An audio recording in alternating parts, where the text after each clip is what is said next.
এই যে মেন গেটটা করেছেন না, মেন গেটটাতে আমি আসছি আর উনি আসছিলেন। তো একটা ছেলে সিগারেট ধরিয়েছে আর কাঠি মারছে। তো ছেলেটা আমাকে দেখা মাত্র ওইদিকে চলে গেল। তো আমি ওই ছেলেটাকে বলছি আর ওই সমস্ত মানুষদেরকে বলছি যে আমার মতো আরো অনেক আলেমকে দেখে আপনারা এই ফুলকি গ্রামেও ভয় করেন। এটা ফুলকি গ্রাম নাকি বাসুদেবপুর, সরি, বাসুদেবপুরের মানুষকে দেখে অনেকেই ভয় করে। আচ্ছা বলেন তো, যে ছেলেটা আমাকে ভয় করে চলে গেল, আপনারা যারা মানুষকে দেখে ভয় করে পিড়ি লুকান, তাদেরকে বলতে চাইছি যে আচ্ছা মানুষকে দেখে যে ভয় করলেন, তো ওই মানুষটা আপনাকে মারতে পারবে না কাটতে পারবে, কিছু করতে পারবে? তো তাকে দেখে ভয় করলেন কেন? ভয় করা উচিত ছিল কাকে দেখে? আল্লাহকে দেখে। আমরা অধিকাংশ মানুষ যারা 5 ওয়াক্ত সালাত আদায় করি, ও বিড়িতে টান ঠিকই মারছে চায়ের দোকানে বসে। যদি দেখে নেয় যে তাদের গ্রামের ইমাম সাহেব আসছে, তাহলে একেবারে মুঠে হাতটাকে বুঝে নেবে, বিড়িটাকে ভরে নেবে। এখন হাত যদি পুড়ে যায় তবু সুখের, কিন্তু হাত খুলছে না। তো আচ্ছা আপনি নাহি বোকা, তো যিনি ইমাম সাহেব আছে তিনিও বোকা? আপনার হাতের ফাঁকগুলো দিয়ে ধোঁয়া বেরোয় না? কথা বুঝতে পারেননি? তো তিনি তো সবই দেখতে পেলেন। এখন ভয় করবেন কাকে? আল্লাহকে। তো সম্মানিত দিনী ভাই ও বোনেরা, আমি আপনাদের সকলকে অনুরোধ করে বলতে চাইছি যে একমাত্র আল্লাহ সুবহানাহু ওয়া তাআলাকে ভয় করে কাজকর্ম করুন। আল্লাহ আমাদেরকে বোঝার তৌফিক দান করুন। সকলে বলি আমিন। সালাত এমনই একটা ইবাদত যার উপরে নির্ভর করে পৃথিবীর অন্যান্য ইবাদত। পৃথিবীতে যত ইবাদত আছে, হজ বলুন, যাকাত বলুন, দান খায়রাত বলুন, পাড়া প্রতিবেশীর সাথে ভালো আচরণে নেকি বলুন, পিতা মাতার সাথে ভালো আচরণে নেকি বলুন, যত ইবাদত পৃথিবীতে আছে সব ইবাদত কার উপরে নির্ভর করে? সালাতের উপরে। যার সালাত আছে তার পৃথিবীর অন্যান্য যাবতীয় সব ইবাদত আছে, আর যার সালাত নেই তার পৃথিবীর অন্যান্য কোন ইবাদত আল্লাহ তাআলার দরবারে কবুল হবে না। একটু আপনি আমার দিকে তাকান, আপনারা সকলেই শতদিন বক্তাদের মুখে ও আলেম ওলামায়ে কেরামদের মুখে শুনেছেন যে রাস্তাতে যদি কোনো কষ্টদায়ক বস্তু পড়ে থাকে আর সেই কষ্টদায়ক বস্তুটা যদি কোনো মানুষ সরিয়ে দেয়, তাহলে তার ফলাফল জান্নাত।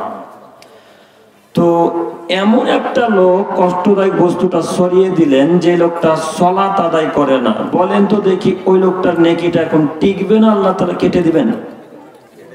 জি, কেটে দিবেন। কেন কাটবেন? ওই লোকটা এখন সালাত আদায় করে না। এই জন্য পৃথিবীতে যত ইবাদত আছে সব ইবাদত নির্ভর করে সালাতের উপরে। যদি সালাত আল্লাহ তাআলার কাছে কবুল হয়ে যায়, তাহলে পৃথিবীতে যত সৎকর্ম, ছোট ছোট আমল, বড় আমল করেছেন করেন না কেন, সব আমল আল্লাহ তাআলার দরবারে কবুল হয়ে যাবে। আর আল্লাহ যদি কিয়ামতের মাঠে সালাতের নেকিগুলোকে এইভাবে কেটে দেন, তাহলে আপনার হজ বাতিল হয়ে যাবে, দান খায়রাত বাতিল হয়ে যাবে, পাড়া প্রতিবেশী ফকির মিসকিনের সাথে ভালো আচরণ করার ফলে যে নেকি পেয়েছিলেন এই নেকিগুলো বাতিল হয়ে যাবে, আব্বু আম্মুর সাথে ভালো আচরণ করার কারণে যে নেকিগুলো পেয়েছিলেন সব নেকি এখন আল্লাহ তাআলা কি করবেন? কেটে দিবেন। তাহলে আপনার সব নেকি যদি টিকিয়ে রাখতে হয়, যদি টিকাতে চান, তাহলে প্রথমত সর্বপ্রথম কি আদায় করা লাগবে? সালাত। তো এখন এই বাসুদেবপুরের প্রায় মানুষই তো সালাত আদায় করে না, তাই না? আজকে এখন এই মঞ্চে যতগুলা মানুষ আছে, যদি ইমাম সাহেবকে জিজ্ঞাসা করা হয় যে ইমাম সাহেব, আজকে বাসুদেবপুরের মসজিদে ফজরের ওয়াক্তে কতজন মুসল্লি সালাত আদায় করতে এসেছিল, হয়তো মুখ দিয়ে আসবে 5 জন, খুব জোর তো হলে 10 জন, তাই না? তো এতগুলা মানুষ বাসুদেবপুরে বসবাস করে, এরা সালাত আদায় করে, তাহলে কি এরা হিন্দু খ্রিস্টান হিসেবে বসবাস করে? সালাত আদায় করে না কেন? সালাত কাদের লাগে না বলেন তো দেখি? হিন্দুদের লাগে না, খ্রিস্টানদের লাগে না। না, এখানে একটা কথা, এখানে অনেক যুবক ভাইয়েরা আছে যে খ্রিস্টানেরা নাকি নামাজ পড়ে, নাউজুবিল্লাহি মিন জালিক। খ্রিস্টানেরা নামাজ পড়ে আপনাকে কে বললো? শত শত যুবক যারা কেরালাতে কাজ করে, কেরালাতে খ্রিস্টান বেশি, তাই না? কেরালা ওই আপনার ব্যাঙ্গালোর, চেন্নাইতে খ্রিস্টান বেশি। তো এই যুবক ছেলেরা মনে করে রবিবার তারা চার্চে আসে, তাদের গির্জা ঘরে আসে। তো গির্জা ঘরে এসে কি যেন বলে, একটু ইবাদত করে তাদের প্রভুকে ডাকে। তো এরা মনে করে ওরা রবিবার সালাত আদায় করে, আমরা শুক্রবারে নামাজ আদায় করি, তাহলে তাদের আর আমাদের মাঝে পার্থক্য কি? তো আপনি কি মনে করছেন তাদের ওই ইবাদতটা সালাতের মধ্যে গণ্য? জি না, তাদের ইবাদত ওই নেকি সালাতের মধ্যে গণ্য নয়। যারা আমরা ধারণা করেছি যে তারা সালাত আদায় করে, তাদের ধারণা ভুল।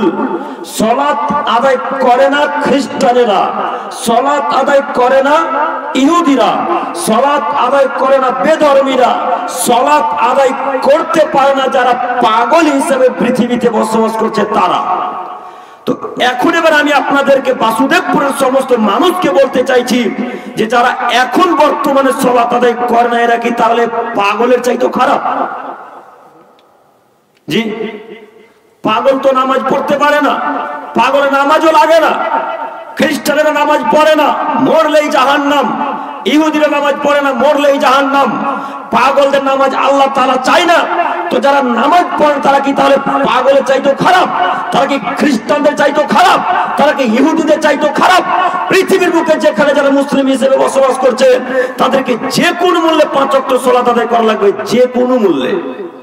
পৃথিবীতে যেখানে যারা মুসলিম হিসেবে বসবাস করছে তাদের সকলকে যে কোনো মূল্যে 5 ওয়াক্ত সালাত আদায় করা লাগবে। একটু আমার দিকে তাকান, সালাতের মাধ্যমে বোঝা যায় কে মুসলিম আর কে কাফের। সালাতের মাধ্যমে বোঝা যায় কে মুসলিম কে কাফের। সালাত যে আদায় করলো সে মুসলিম, যে সালাত আদায় করলো না সে কাফের। যে সালাত আদায় করলো সে মুসলিম, যে সালাত আদায় করলো না সে কাফের। আপনাকে আমি বোঝাতে চাইছি পৃথিবীতে যতদিন বেঁচে থাকবেন ততদিন যে কোনো মূল্যে আপনাকে 5 ওয়াক্ত সালাত আদায় করা লাগবে, যে কোনো মূল্যে। আব্দুল করিম ভাই, আমাদের বাসুদেবপুরের মাঠে ভুট্টা চাষ করতে গেছি, এমত অবস্থায় আজান হয়েছে, এখন কি করব? ওই অবস্থাতেই সালাত আদায় করা লাগবে। ওযু করে সালাত আদায় করতে হয়, পানি নেই মাঠে, তাই এমন করে সালাত আদায় করবেন। মাঠে অনেক মাটি আছে, মাটি এমন মাটি নেই যে তাই এমন করবেন। মনে করেন এমন জায়গায় বসবাস করছেন পাথর আর পাথর, পাথর আর পাথর, কোনো মাটি নেই, কোনো ব্যবস্থা নেই ওযু করার, তায়াম্মুম করার। এখন বিনা ওযুতে বিনা তায়াম্মুমে সালাত আদায় করতে হবে।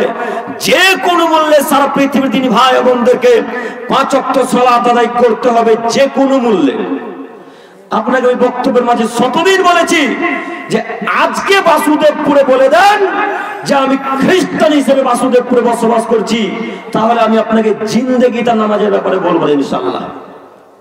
আজকে বলে দেন যে আমি বাসুদেবপুরে ইহুদি হিসেবে বসবাস করছি, তাহলে জিন্দেগিতে আপনাকে সালাতের ব্যাপারে বলবো না। আর আজকের পর থেকে যদি আবার বলেন যে আমার নাম আব্দুর রহমান, আমি মুসলমানের বাচ্চা মুসলমান, তাহলে আমি আপনাকে কিয়ামত পর্যন্ত বলার অধিকার রাখি। কথা বুঝেননি? আজকে বলে দেন আমার নাম কৃষ্ণ, একদিনও বলবো না। আজকে বলে দেন আমার নাম জন আব্রাহাম, আর বলবো যে আব্রাহাম সালাত আদায় করতে চাও। যদি বলে যে আমার নাম আব্দুর রহমান, তাহলে আমি আপনাকে বলতে চাই যে আমি আপনাকে বলার অধিকার রাখি আপনার উপরে যে আপনাকে যে কোনো মূল্যে 5 ওয়াক্ত সালাত আদায় করতে হবে। সম্মানিত তিনি ভাই, আপনি কেন সালাত আদায় করবেন না কেন? এত বড় পৃথিবীতে বসবাস করছেন, বিনা অক্সিজেন, বিনা টাকাতে অক্সিজেন নিচ্ছেন, বিনা টাকা দেওয়াতে, ট্যাক্স দেওয়াতে জমিনে আল্লাহর চলাচল করছেন। এত বড় বড় উপহার আল্লাহ তাআলা আমাদেরকে দিয়েছেন, সেই বড় বড়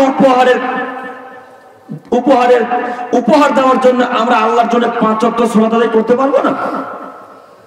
সালাত আদায় করবেন না কেন? সম্মানিত তিনি ভাই, একটু আপনাকে আমি একটা কথা বলি। আল্লাহ সুবহানাহু ওয়া তাআলা বলছেন যারা সালাত আদায় করে না তারা অজ্ঞ মানুষ, তারা নাদান মানুষ। প্রমাণে আল্লাহ তাআলা বলেন ফাখালাফা মিন বাদিহিম খালফ, অতঃপর তাদের পরে এলো অপদার্থের দল, আদাউস সালাত, যারা তাদের সালাতকে, নামাজকে নষ্ট করলো। ওয়াত্তাবাউস শাহওয়াত, যারা তাদের কুপ্রবৃত্তির অনুসরণ করলো, অর্থাৎ মন মতো চললো। ফাসাউফা ইয়ালকাউনা গাইয়া, অচিরেই আমি আল্লাহ তাআলা তাদেরকে ভ্রান্ত পথে শাস্তি ভোগ করাবো। অত্র আয়াতে 4টা কথা। এক, ফাখালাফা মিন বাদিহিম খালফ, যারা সালাত আদায় করে না তারা অপদার্থ মানুষ, যারা নামাজ পড়ে না তারা অজ্ঞ মানুষ, যারা সালাত আদায় করে না তারা অশিক্ষিত মানুষ। যারা সালাত আদায় করে না তারা নির্লজ্জ মানুষ, এ কথা আল্লাহ বলছেন।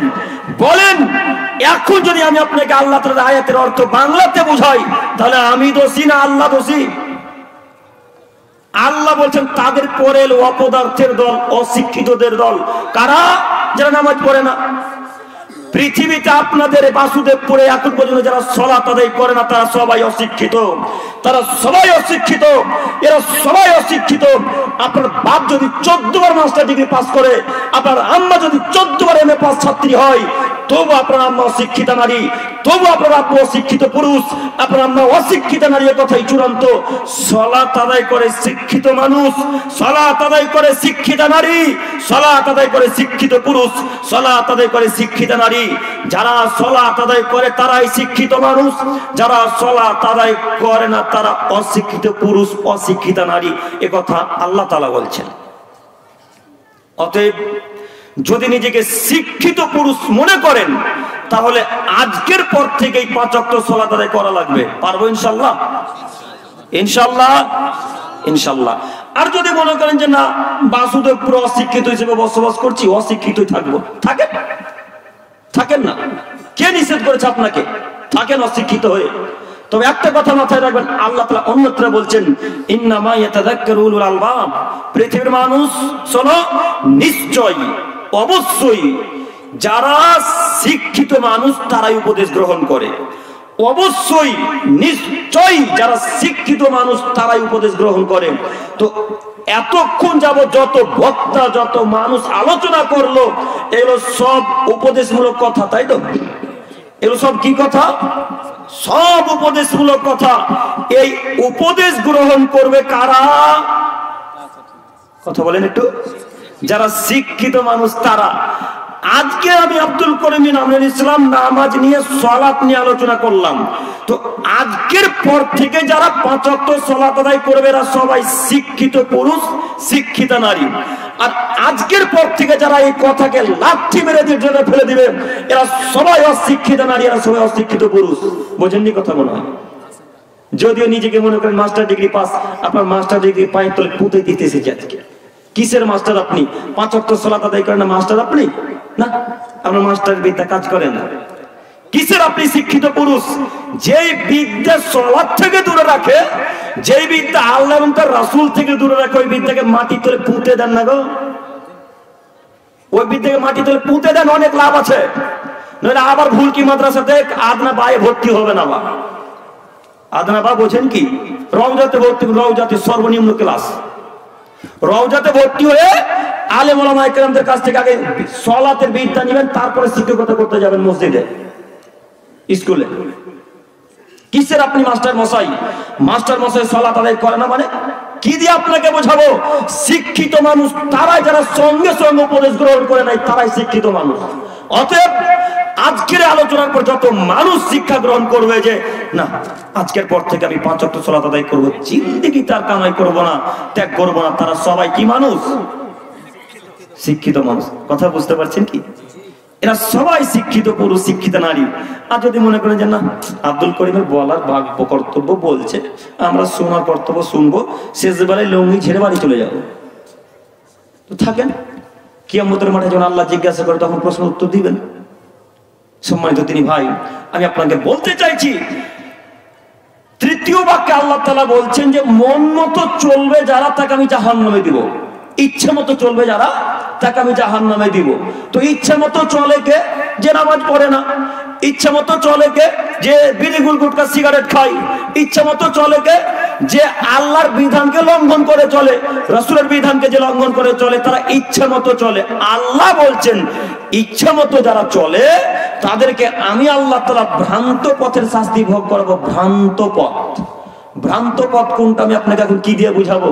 ভ্রান্ত পথ মানে যারা জাহান্নামের পথে হাঁটছে, সেটা হলো ভ্রান্ত পথ। তার মানে হিন্দু, খ্রিস্টান, বেদাতি, শিরককারী, মুশরিক, মাজার পূজারীরা ভ্রান্ত পথে আছে। এরা জান্নাতুল ফেরদাউস যাবে না জাহান্নামে যাবে? জি, জাহান্নামে যাবে। তো যত মানুষ আহলে হাদিস হিসেবে বসবাস করছে, অন্তরের মন মতো যারা চলছে, এরা সবাই এখন যাবে কোথায়? জাহান্নামে। একটু আপনাকে বলছি, আপনার অন্তর বলছে যে মাগরিবের নামাজটা একটু পরেই পড়বো, চ না একটু ঘুরে আসি ভুলকি বাজার থেকে। ভুলকিতে বাজার আছে, দোমোহনাতে বাজার আছে, চ একটু দোমোহনা বাজার থেকে ঘুরে আসি। অন্তর বলছে। এদিকে কিন্তু আসরের আজান দিয়ে দিয়েছে। আমাদেরকে লক্ষ্য করেন, কথা বুঝতে পারছেন তো? আসরের আজান হয়েছে, আপনার একটা 3 নম্বর শ্রেণীর বন্ধু এসে বলছে পান চিবাতে যে আব্দুর রহমান চ একটু ওই দোমোহনা বাজার থেকে ঘুরে আসি, একটু নামাজটা পরেই পড়ে নিব। তখন অন্তর বলছে যে তাই তো, ঘুরতে গেলে একটু ভালো লাগে, ঘুরে আসি। অন্তর বললো যে চ ঘুরে আসি, তাই অন্তরের কথা মোতাবেক চলে গেলেন। এখন এই লোকটার ফলাফল কি? কথা বলেন, জাহান্নামের কথা আল্লাহ বলছেন। একটা কথা মাথায় রাখবেন, আমি আব্দুল করিম বিন আমিনুল ইসলাম যতক্ষণ স্টেজে চেয়ারে থাকবো ইনশাআল্লাহ একটা বাক্য কোরআন এবং হাদিসের বাইরে বলবো না ইনশাআল্লাহ।